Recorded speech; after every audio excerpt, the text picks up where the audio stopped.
साताऱ्याच्या दुष्काळी पट्ट्यातील धुमाळवाडीत गेल्या 24 तासात रेकॉर्ड ब्रेक पाऊस. 30 वर्षांनंतर पहिल्यांदाच तलाव भरले तर नदी नाले ओसंडून वाहू लागले.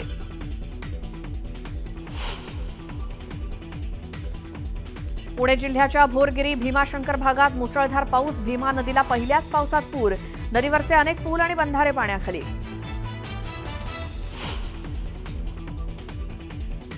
सांगलीच्या कडेगाव, खानापूर आणि तासगाव तालुक्यात जोरदार पाऊस. दुष्काळी पट्ट्यातून वाहणारी येरळा नदी दुथडी भरून वाहण्यास सुरुवात. अहमदनगरच्या कर्जत तालुक्यात जोरदार पावसामुळे शेतशिवारात साचलं पाणी. नदी नाले तुडुंब भरून वाहू लागल्यानं जनजीवन विस्कळीत.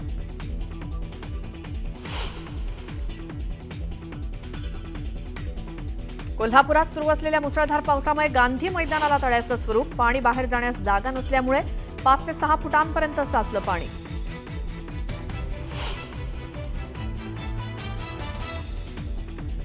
बारामती, इंदापुरात पावसामुळे मोठं नुकसान. उपमुख्यमंत्री अजित पवारांकडून पहातेच नुकसानग्रस्त भागाची पाहणी.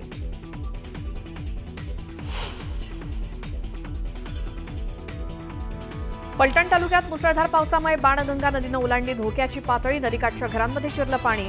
नागरिकांना सतर्क राहण्याच्या सूचना.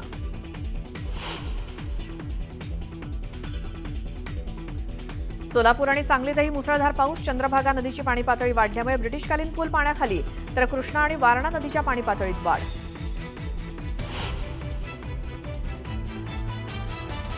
मुंबई शहरासह उपनगराला पावसानं झोडपलं. जोरदार पाऊस सुरू असल्यामुळे वाहतुकीवर परिणाम तर वातावरणात गारवा.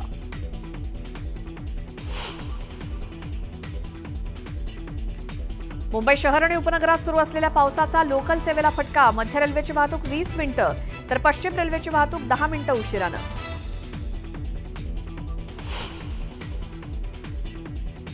संकेतस्थळावर आलेल्या तांत्रिक अडचणींमुळे लांबलेली 11वी ऑनलाईन प्रवेश प्रक्रिया आजपासून सुरू.